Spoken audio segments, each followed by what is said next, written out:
y saber que se puede.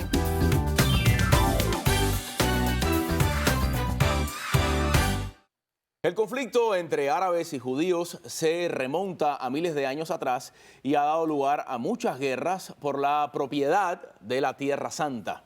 El 7 de octubre, un grupo Hamas atacó a Israel desde la Franja de Gaza, matando a 1.300 personas. La respuesta israelí ha sido devastadora. Se cree que esta confrontación se ha convertido en la más mortífera de varias que han librado entre Israel y Hamas. Nosotros en esta parte del mundo queremos entender lo que realmente pasa en el área. Para eso nos acompaña en el estudio el periodista y analista político Manuel Aguilera. Bienvenido. Encantado de estar con vosotros. También tenemos vía Zoom al profesor Luis Fleischmann, sociólogo y experto en Medio Oriente, y al licenciado Wilfredo Amr Ruiz, analista político y director de la Asociación Nacional Musulmana en Puerto Rico. Bienvenidos, amigos. Bienvenidos. ¿Nos escuchan? Sí. Un placer estar aquí con ustedes. Gracias. Para comenzar a poner un poco en contexto y en idea a las personas que nos ven, ¿cuáles son las raíces de este conflicto? Bueno, este es un conflicto, tú lo mencionabas, histórico de hace muchos años. Yo creo que hay un punto de inflexión en los años 40 en la fundación del Estado de Israel, que nunca fue aceptado por la comunidad árabe, los países árabes en general, y por la comunidad palestina. Y bueno, eso ha ido desencadenando muchos conflictos durante muchos años, algunas guerras, y llegamos a este punto en el que realmente yo creo que sería interesante diferenciar lo que es el pueblo árabe, de lo que es el pueblo palestino y de lo que es Hamas, que realmente es una organización terrorista, ¿no? Bueno, brevemente, diferenciale usted, por favor.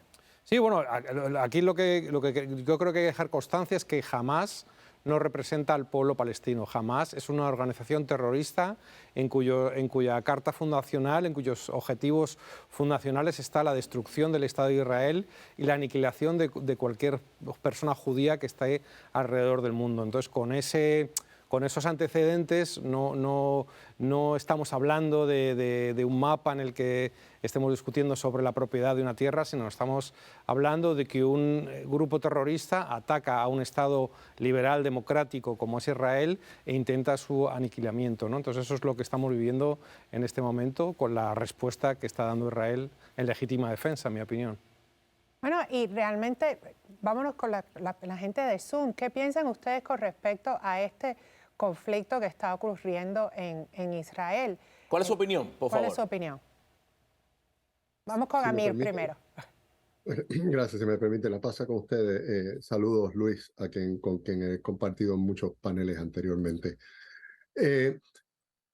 Nuestro entender es que la raíz del conflicto no entre los árabes e israelíes, sino específicamente entre los palestinos e israelíes, es el establecimiento, surge al unísono con el establecimiento del Estado de Israel. La comunidad internacional reconoce a Israel en el 1967 como Estado de la comunidad, con unas fronteras que se les presentó al mundo, y el mundo dijo, está bien, ese es el Estado de Israel, admitido a la comunidad internacional de naciones en estas fronteras. Y lo que ha sucedido desde el establecimiento del Estado de Israel es que el Estado de Israel, como política oficial, ha ocupado militarmente zonas que se salen de ese reconocimiento inicial, de esas fronteras iniciales reconocidas por la comunidad internacional, a lo que se reconoce hoy como el margen occidental o la franja de Gaza o la Cisjordania. Ahí viven quizás unos 4 millones de palestinos que tienen exactamente el mismo reclamo y el mismo derecho inalienable de todas las naciones del mundo a su libre determinación e independencia. La raíz del problema, a nuestro entender, es que no se acaba de discutir y resolver el hecho de la estadidad o el derecho a establecer su Estado del pueblo palestino, y mientras eso se sigue negociando, por un lado, políticamente en el lado de los musulmanes palestinos y cristianos palestinos que viven en la Cisjordania, que han abrazado el camino político, a pesar de abrazar el camino político para la solución del problema de no tener su Estado, lo que han vivido es en una ocupación militar, no por 1, 2, ni 10, ni 20 años, sino una ocupación militar generacional, donde la autoridad última del sitio donde tú vives no lo tiene la autoridad palestina y quienes te gobiernan. La autoridad última del sitio donde tú vives ya generacionalmente la tiene el ejército israelí. Ante esa realidad fáctica de la Cisjordania, vemos también otra realidad fáctica de la gente que vive, de los palestinos que viven en la franja de Gaza. Allí viven otros 2.1, 2.2 millones de palestinos que, como bien dijeron en la introducción del programa, no son representados por Hamás. Son gente que están sufriendo doblemente. Primero, porque hemos visto, el público ha visto lo que es capaz de hacer Hamás. Y esas son la misma gente que gobierna a los 2 millones de palestinos allí. Profesor, nos gustaría hablar también con el profesor Luis. No, con el profesor Wilfredo. Para que también nos explique por qué en la Franja de Gaza viven tantos refugiados. ¿Por qué tantas personas refugiadas allí? Exacto, ¿por qué van tanto? ¿Por qué se crea este grupo y por qué esta franja se queda ahí y ellos eligen? ¿Qué ha pasado con esta franja que se han quedado estos 2 millones de habitantes ahí y por qué siguen ahí? Si nos pudiera explicar un poco más al respecto. Luego del establecimiento del Estado de Israel. Juanito, la pregunta para quién era. Para usted, profesor Luis. Adelante, perdón. Bueno, vamos a ponerlo así. En el año 48, que es cuando se crea el Estado de Israel, que se crea, como lo dijo bien Wilfredo, en el año 48, no en el 67, se crea un Estado de Israel reconocido por las Naciones Unidas, o sea que Israel es legalmente reconocido, es un Estado legítimo, y se crea a la misma vez un Estado palestino que no se llega a crear porque los palestinos simplemente rechazaron, y no solamente que rechazaron, sino también los árabes invadieron. Ahí hubo una guerra que se peleó, que la pelearon primero los árabes locales palestinos en las aldeas, y que terminaron perdiéndola. Y después atacaron los países árabes, ¿verdad? Y siguieron perdiendo territorio. Esto creó refugiados. La mayoría de los refugiados se fueron hacia la Cisjordania, hacia Jordania y muchísimos hacia Gaza, particularmente la gente que vino de zonas que hoy se conocen como Ashkelon, Ashdod. Toda esa gente se refugió, muchos en Gaza. Ahora es muy interesante porque había 300, en el año, sí, ahí está. En el año 1967 Israel ocupa eso después de una guerra que en realidad se le fue forzada, ¿verdad? Porque ya los tenían ahogados, o sea, amenazados desde Egipto y desde Siria, y después entró Jordania en la guerra. Por eso Israel tiene la Cisjordania y en la guerra con Egipto toma la Franja de Gaza. Ahora, hoy en día, lo que sucedió fue que Israel nunca tuvo una política de ocupación, sino que la ocupación fue forzada y de hecho cuando se le ofreció la paz, como lo hizo Egipto, Israel se retira del Sinai, se retira de la zona de Rafía y el tema de Gaza y la Cisjordania todavía no se negocia, se estaba negociando con Jordania, Jordania se retiró y empezó el proceso de Oslo. El proceso de Oslo fracasó luego de que Israel le haya ofrecido un Estado palestino a los palestinos, le ofreció la división de Jerusalén y a cambio de mantener ciertas tierras en la Cisjordania, le ofrece también tierra a cambio de la Israel propiamente dicha. O sea que Israel no le negó soberanía a los palestinos. ¿Qué pasó después? Sí, pero ¿y por qué los palestinos no aceptan esta oferta? No aceptan esta oferta y tampoco ponen una contraoferta. La única contraoferta era que ellos quieren el retorno de todos los refugiados y sus descendientes al Estado de Israel para que sean ciudadanos israelíes, y eso en realidad lo que hace es torpedear el carácter del Estado judío. Israel fue creado para ser un Estado que proteja al pueblo judío y por eso necesitan mayoría judía. Si ellos requieren retornar, ¿verdad?, cuando en realidad esos son refugiados de una guerra que ellos iniciaron, no es algo que Israel puede aceptar, no es razonable. Cualquier negociación de paz necesita como cierta yo diría, cierta renuncia de ambos bandos. Sí, tiene que haber voluntad, Claro, tiene que haber voluntad en el tiene conflicto. que haber compromiso en cualquier punto. En cualquier punto tiene que haber una negociación realmente y ser razonable y poder entrar a un punto medio, así es como se resuelven los conflictos. Y, pero si lo sabrá usted, abogada. Así mismo esto fue rechazado por los palestinos. Ahora, podía haber seguido, la negociación podía haber seguido, pero fue justamente Hamás que torpedeó esa negociación desde el vamos.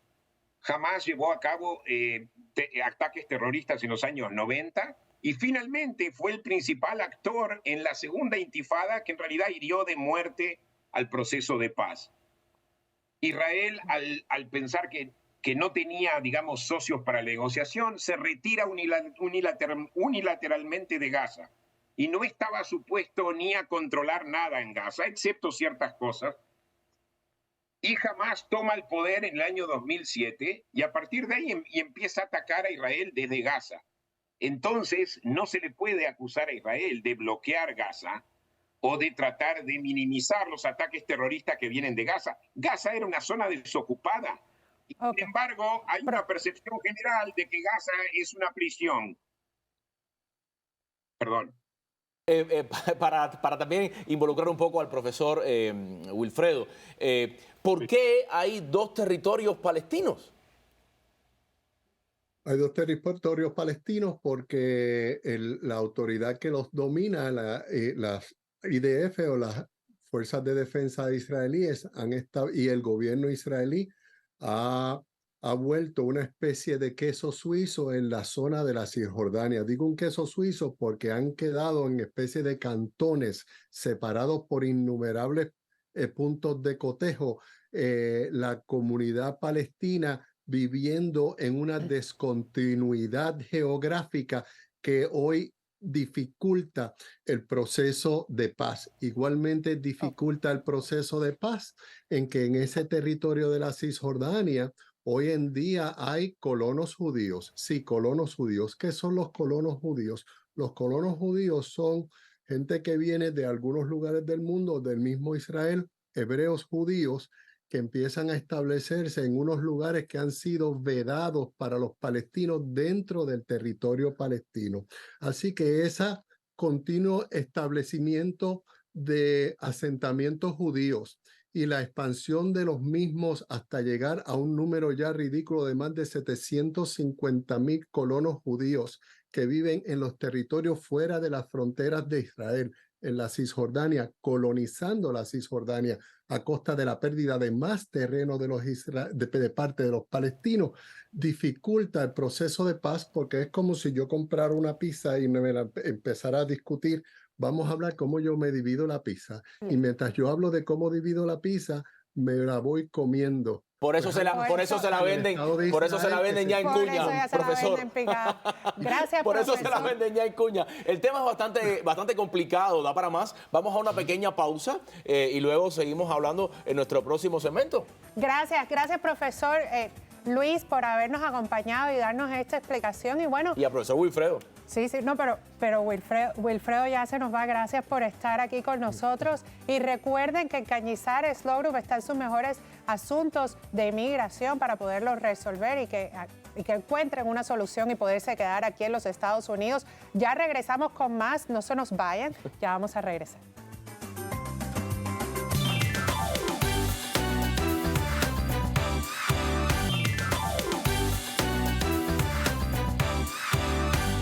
Amigos, estamos de regreso con un grupo de expertos tratando de comprender el conflicto que mantiene al mundo en alerta entre Israel y el grupo Hamás.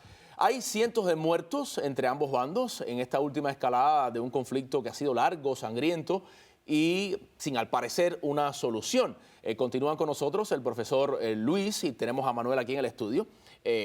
¿Por qué nunca firmaron la paz palestinos e israelíes? Manuel. Bueno, realmente nunca se han puesto de acuerdo. Yo creo que los palestinos nunca han llegado a estar suficientemente unidos para centrarse en la reivindicación territorial, porque, insisto, aquí el liderazgo, digamos, activo lo tiene Hamás, que es una organización terrorista, que además tiene nexos con Irán, que es un régimen también islamista, una dictadura que es enemiga de Occidente, enemiga de Europa, enemiga de los Estados Unidos, y que hay pruebas que se han publicado, por ejemplo, en Wall Street Journal, de los nexos y de reuniones previas entre Irán y Hamás para esta operación, y además se sabe que Irán históricamente ha financiado tanto a Hamás como a Hezbollah, que es el otro grupo islamista terrorista que actúa desde el Líbano. Entonces, hay una gran preocupación, Manuel, y esta pregunta se la quiero hacer al profesor Luis. Hay una gran preocupación entre las personas conocedoras del tema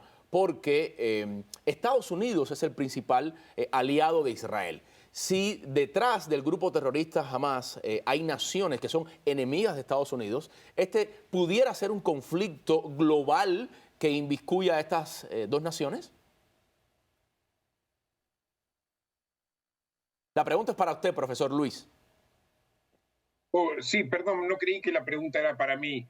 Tú estás hablando de si esto podría ser un conflicto global que confronte a Estados Unidos, contra Irán. Básicamente que Estados Unidos se vea... No, bueno, yo creo que no. Yo creo que no. Primero porque Estados Unidos en este momento no tiene... Estados Unidos no tiene ningún interés en confrontar militarmente a nadie. No hay en este momento un ambiente para hacerlo. Sabemos que hay una gran oposición a cualquier intervención militar, tanto por parte de los republicanos como los demócratas. Pero yo creo que lo que Estados Unidos haría sería ayudar a Israel a confrontar a Irán. O sea, proveyéndole armas, proveyéndole con todo el equipo necesario que precisa para eso. Por eso mandó los dos buques que mandó, los dos portaaviones que mandó. Algo así como lo que estamos haciendo como nación, apoyando a Ucrania. Una cosa así. Okay. Y de hecho ya lo hacen. Si bien Israel es más independiente que Ucrania, o sea, Israel puede doblegar a Irán más fácilmente que lo que Ucrania puede doblegar a Rusia, y obviamente no necesita esa cantidad de miles de millones de dólares que Estados Unidos manda continuamente a Ucrania. Pero sí, en principio es el mismo método. Ayudar a Israel, si tiene que pelear contra un enemigo, ayudarlo a pelear mediante el suministro de armas, pero no mediante intervención directa. Bueno, entonces yo tengo una pregunta para ambos, pero vamos a empezar primero con usted, Manuel, y es la última pregunta. En su opinión, cuál sería la solución para que realmente ocurra una paz en este territorio o con estos grupos? ¿Cuál sería la solución que pudiera llegar aquí? Hombre, yo creo que debería haber una voluntad de los países árabes con influencia en la región para que ayudaran en ese proceso de paz. Hay que contextualizar también que Israel estaba en conversaciones con Marruecos y con Arabia Saudí, como en su momento llegó a acuerdos con Egipto y Jordania para tener una relación fluida y de paz y de negociación. Este atentado, este ataque terrorista quiebra esos acuerdos con Marruecos y Arabia Saudí. Entonces sería que todos esos países apoyen la paz y que la mayoría del pueblo palestino dé la espalda a Hamás y abogue por una solución negociada. Esto es, para mí en este momento, política ficción. Es una ficción porque realmente no se va a dar. Hamás está fuerte, Hezbollah está fuerte, y encima llaman a la yihad en todo el territorio mundial, que es la diferencia con la guerra de Ucrania.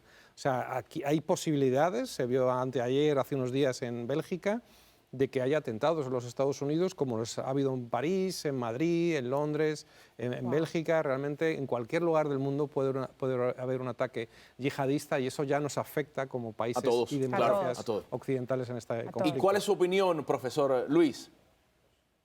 Bueno, yo creo que tiene razón Manuel en lo que dice. O sea, los árabes no pueden... Hay un problema, cuando se llega al problema palestino, de tanta propaganda y de tanta hostilidad a través de las décadas por parte de los países árabes hacia Israel, ellos mismos ahora tienen miedo de ellos mismos. Eso es una cosa increíble directamente. Parece una obra de García Márquez. O sea, hemos visto la reacción de Arabia Saudita culpando a la ocupación israelí. O sea, Arabia Saudita estaba en el proceso de normalizar relaciones con Israel. Hamás hace lo que hace, entre otras cosas, también para torpedear la normalización de relaciones entre Israel y todos estos países que Manuel acaba de mencionar. Y llegado el momento que Hamás hace lo que hace, en lugar de condenar a Hamás, en lugar de ir en contra de Hamás, en realidad ellos están haciendo exactamente lo que Hamás espera. O sea, el miedo que ellos crearon dentro de la población, en general, porque hoy en día si uno escucha a los palestinos, sea de Gaza, sea de cualquier lado, ellos van a despotricar contra Israel de la peor forma. ¿Por qué? Porque tienen miedo. No sé si es auténticamente, genuinamente lo que ellos piensan, pero tienen miedo. Pero ahora es la élite que también tiene miedo. Ya. O sea, entonces estamos en una situación donde el miedo es el miedo y el miedo predomina. Entonces lo que se necesita es el coraje que tuvieron los Emiratos Árabes, por ejemplo. El coraje que tuvo Sadat en algún momento. Y eso es lo que se necesita. Y a propósito, yo pienso que el problema palestino tiene que ser solucionado. Los israelíes no pueden ignorar el problema palestino. Tiene que buscarse una solución. Y esta es la oportunidad. Eliminar a Hamás, cambio de régimen y ingresar a la autoridad palestina o a quien sea y empezar un proceso de paz. Porque hasta ahora fue la autoridad palestina temerosa de Hamás lo que la llevó a rechazar las ofertas que Israel le dio en el pasado. Gracias, profesor, muchísimas gracias, esta profesor. explicación. Gracias. Gracias, y esperemos realmente que en algún momento este conflicto termine y llegue la paz. Gracias por habernos acompañado, el profesor, y gracias, Manuel, por habernos acompañado y darnos esta explicación. Y ahora vamos a tener a Lieter y Tenay Rodríguez, CEO de VR Insurance, con un importante mensaje. Me voy por aquí, porque, amigos míos, ya estamos en el periodo de inscripción a seguros Medicare y VR Insurance los puede ayudar a encontrar el mejor seguro de salud a un mejor precio con la mejor atención, las 3M, acorde a sus necesidades. Por eso hoy nos acompaña Tenay Rodríguez, CEO de VR Insurance. ¿Cómo estás, Lieter? Encantado de verte, con ese verde que te queda tan lindo. Igualmente, un placer pues estar por acá nuevamente compartiendo con ustedes. Así y por supuesto con toda nuestra comunidad de televidentes. Así es. Tenay, ¿qué debe hacer una persona que acaba de cumplir, por ejemplo, 65 años? Bueno, pues lo primero que la persona debe hacer es asegurarse de que tenga la tarjetica de Medicare. Muy bien. Y yo siempre le digo a esas personas que son personas de la tercera edad, una vez que te llegue esa tarjeta con los colores blanco, azul y rojo, que son los colores de la bandera, pues por supuesto vas a llamar a VR Insurance. Muy bien. Y para las personas que están acabaditas de llegar, que cada vez llegan más, ¿cómo pueden encontrar un buen seguro de salud? Que es importante en este país. Sí, vale la pena recordar que para tener el seguro médico uno debe tener un estatus legal migratorio y para eso pues la abogada está aquí, que es la experta. Primero pasa por la abogada. Primero pasa por la abogada, por favor, para obtener su estatus legal migratorio. Y lo otro es la declaración de impuestos. Muy bien. Entonces, ¿qué es lo que tiene VR que diferencia a VR de otras agencias? Que VR es un Community Access Partner. Nosotros tenemos esta alianza con el Departamento de Niños y Familias, donde podemos ayudar a las personas que acaban de llegar, por supuesto sin cola, en el proceso de beneficios de lo que es Food Stamps, Medicaid y asistencia en efectivo. Entonces, una vez que ese Medicaid pues ya se retira o se vence, le hacemos el Obamacare, ya cuando la persona tenga su estatus legal migratorio y sus impuestos en orden. Fantástico. Una persona con bajos recursos, ¿cuánto va a pagar por un seguro? 0 al mes. ¿Cómo que 0 al mes? Es como digo yo, el mejor precio. Una persona con bajos recursos tiene la capacidad de obtener un subsidio del gobierno al 100%. Sí. Y en muchas de las ocasiones ese subsidio es mayor a la cantidad que vale el plan de seguro médico. El plan de seguro médico siempre es un plan privado, pero el subsidio cuando es mayor que la cantidad que vale ese seguro médico, pues el plan se queda en 0. No es que estés teniendo un plan gubernamental, sigue siendo un plan privado, sigues gozando de los beneficios de un plan privado, pero como el subsidio es mayor que el precio mensual, pues el plan es un plan de 0 al mes. Tenay, las personas que nos están viendo, que quieren encontrarlos, ¿dónde los encuentran? Nosotros estamos en el Doral físicamente, estamos licenciados en muchísimos estados, en más de 26 estados de los Estados Unidos. Nuestro teléfono es 786-542-5787 y por supuesto en redes sociales VR.insurance y en Facebook VR Insurance Corporation. Bueno, pues ya usted lo sabe, si necesita un seguro de salud que se adapte a sus necesidades, VR Insurance busca su mejor opción. Así es que llame al teléfono que aparece en pantalla, 786-542-5787, porque en VR Insurance... Y como siempre digo, tu seguridad es nuestra prioridad. Ya lo saben, hacemos una pausa y ya regresamos. Gracias. A ti. Si has cumplido 65 años o estás por cumplirlos, es hora de buscar una cobertura médica. En VR Insurance tenemos una variedad de seguros que se ajustan a su presupuesto. Llama al 786-542-5787. No dejes nada al azar. Aprovecha esta oportunidad. De mi familia para la tuya. Tu seguridad es nuestra prioridad. VR Insurance.